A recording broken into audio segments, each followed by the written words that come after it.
arribem a l'alcaldia de Barcelona és resoldre aquesta desconnexió, que l'una doni feina a l'altra, per exemple. Per tant, insisteixo, la formació és bàsica, l'educació és bàsica, per tal de connectar les necessitats que es creen amb aquestes noves oportunitats. No podem tenir, al barri del Poble Nou, un Manchester deprimit al costat de Mallorca. Els dos s'han de saber i s'han de poder conjugar. I aquesta és la nostra obligació. Si ho aconseguim, si les propostes que fem aconsegueixen convèncer la gent, i si després, a més, ens tria la gent i aconseguim conjugar aquestes dues Barcelones i tanquem aquest barranc, aquesta partició entre les dues Barcelones, jo crec que aquí no només guanyarem eleccions, guanyarem molt més que les eleccions. Guanyarem una ciutat millor pel futur.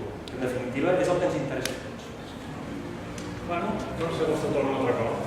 Qui vol encetar-lo, aquest cop? Doncs a mi m'agradaria exposar-vos allò que detecto com un problema ja, si no latent, doncs molt present. Jo soc com a veïna del Poble Nou, ens estimem els poblenovins, ens estimem molt el Poble Nou i estem encantats que hi hagi tantíssima gent que també el valori i el vingui a visitar. Però en tot cas, jo fa 18 anys que visc a la Rambla del Poble Nou, soc veïna de la Rambla de fa 18 anys i és clar, la transformació de la Rambla en 18 anys doncs ha sigut espectacular, però el sentiment que compartim moltíssims dels veïns de la Rambla del Poble Nou és que la Rambla del Poble Nou està morint d'èxit, té el perill de morir d'èxit. I per tant, a mi sí que m'agradaria saber quin és el vostre parer en aquest sentit, quin és el punt d'equilibri. No trobareu un pam de Rambla, un pam de tram de Rambla sense una terrassa en aquest moment. Per tant, estem en aquell límit d'equilibri entre turisme i espai dels veïns i per tant, com ho fem això? Perquè entenc que dona molta riquesa el Poble Nou, aquest boom turístic que hi ha, però que d'alguna manera aquest perill de sobreexplotació dels darrers temps també ens preocupa als veïns. La paraula, però segur que hi ha altres persones més que volen parlar. Vols que apuntem les preguntes primer i contestem tots junts? Sí, millor. Volies preguntar primer, no? Sí, jo soc el Sergi i volia comentar que m'agrada molt la idea de Pere Quart com vostè que més ho vull recordar, que és un barri en espai des de la Gran Via fins al mar i des del parc fins al Besòs. Primer de tot felicitar els dos candidats, perquè crec que el to del debat és exemplaritzant, com s'ha comentat abans, i tant de bo que les formacions polítiques poguessin prendre nota, perquè crec que això ens enriqueix tots. Crec que els programes no difereixen gaire en el sentit que són matisos, perquè en el que crec que tots estem força d'acord el que s'està dirimint en aquestes primàries és el qui que porta associat al com. Moltes vegades l'electorat vota també pel qui i el com, perquè aquesta vida està feta de confiança. La vida està construïda de confiança. La confiança és tècnica, és a dir, saber resoldre problemes tècnicament i saber que estàs en bones mans a nivell tècnic, i per això estan exclusivament els tècnics, i també la confiança ètica i moral. Per tant, jo crec que el que estem decidint en aquests moments és quina persona ens pot representar més per donar confiança en els dos àmbits de la vida, el tècnic i l'ètic i moral, de cara a l'electorat. Jo vull dir que en aquest temps en què el Jordi Portabella ha sigut president del nostre grup municipal, al costat dels seus anys de bagatge i de feina a Barcelona i el seu gran coneixement, crec que hi ha hagut alguns dèficits. I aquests dèficits, per exemple, jo l'atribuiria a vegades escoltar poc el que és el posicionament del territori. És a dir, en militància, entorn, conselleries, districte, etc. Llavors, crec que la meva pregunta dirigida als dos seria, sobretot, entendre si aquesta forma d'entendre el treball dintre el municipal canviarà, o sigui, canviarà de ser, diguem-ne, una mica potser massa consignat a ser més escoltat i quina de les dues candidatures es creu més renovadora d'aquest aspecte. Dos preguntes, una més de tipus ciutadà o...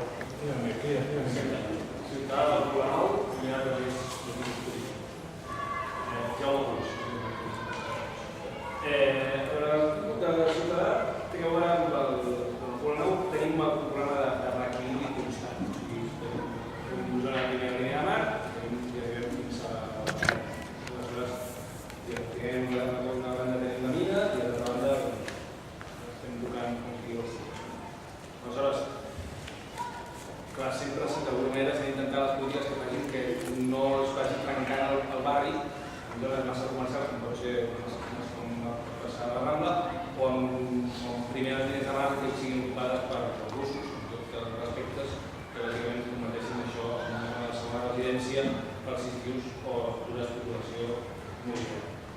Ara, de fet, ens acaben de tapar les vistes del carrer Bilbao, perquè hem detallat 3 pisos, 3 blocs de pisos fantàstics de Núñez Navarros, que jo crec que tenen 750.000 euros, però que els veïns d'allà se'n troben.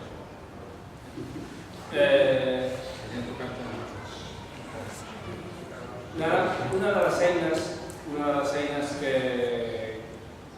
em sembla que serveix per reequilibrar és permetre que la gent de més endins de no de primera línia, de segona, tercera, quarta, cinquena, pugui arribar fàcilment a la platja. Això augmenta el valor també dels edificis, dels edificis immobiliaris, perquè ja, home, la platja no en queda res.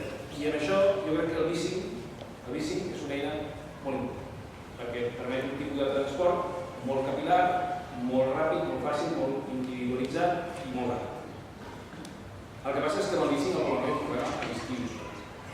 És que amb el bicing a l'estiu hi ha un problema, que és que s'atura tant a hores, o sigui, que genera una sola punta, a primera hora que gent va a la platja, resulta que t'omple tots els postes de bicing de gent que hi ha anat i tot per tot i no pots arribes a la teva bicicleta i no hi pots entrar perquè està tot ple. Home, quantes preguntes, No, res, el que vull contestar i preguntar és com pensen fer per evitar aquesta saturació del sistema de bicing. Aquesta és la primera cosa. Repeteixo? Saturació del sistema del bicing. Sí, com evitem aquesta per tal de permetre que el bicing segueixi sent un mecanisme de reequilibri del Poblenou. 2. Aquí al Poblenou, parlant de polaritzacions, però més aviat dins del casal, etcètera, durant tota aquesta època que parlava el Sergi de la Portavella, hem patit molt la polarització dins del Poblenou. I jo crec que tots coincidim que el debat que estem tenint és un debat molt elegant, que a més realment no es pot dir que programàticament tingueu grans diferències, però el que sí que m'agradaria que expliqueu és de quina manera evitareu que d'alguna manera aquests bàndols, entre cometes, que es puguin haver creat amb el procés de recollida de vals es perpetuïn. De quina manera tots tornem a ser, després d'aquesta contesa, un sol partit, i fins i tot també diria que de quina manera comptareu, és una mica egoista, amb els que no ens hem posicionat. Està clar. Isabel. És clar que hi tot, A veure, jo soc Isabel i jo vaig a coses més casolanes. Poblenou té un gran percentatge d'habitants que passen dels 70 anys, amb la qual cosa tenim moltes residències d'avis. Moltes no, tenim molts avis. Moltes residències no. Molts avis sí. Residències i fins i tot amb això. Tenim també un gran parc, en comparació d'altres barris, de residències de minusvàlids, i com que tenim molts avis, doncs tenim un gran parc de cadires de rodes. Abans hem parlat de fer la línia 9, però és que aquí tenim una línia, jo crec que com que és groga, ja és el color que no vol ningú, doncs que les dues estacions centrals, la que té més moviment, que és Poblenou i Selva de Mar, no té accés per persones amb disminució. Ara l'acabem de fer, doncs mira, només queda el Poblenou, allà, com un bolet. I a més, incompleix. La Vila Olímpica tampoc no la té. És veritat, jo estic en dues, m'he confós de lloc. I a més té una altra qüestió. Incompleix tota normativa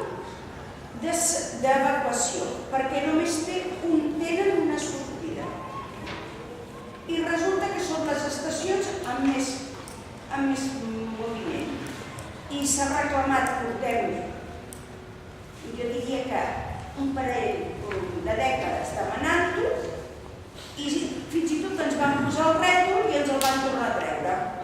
O sigui que, no sé, a veure, això crec que l'Ajuntament sí pot fer. Insisteix la pregunta si hi ha tot ells més farem més. És que n'hi ha alguna que es pot com fusionar, no? Oriol, com ho veus? Jo crec que n'hi ha alguna... Sí, jo ho faria... Va, perfecte, moltes gràcies. Doncs...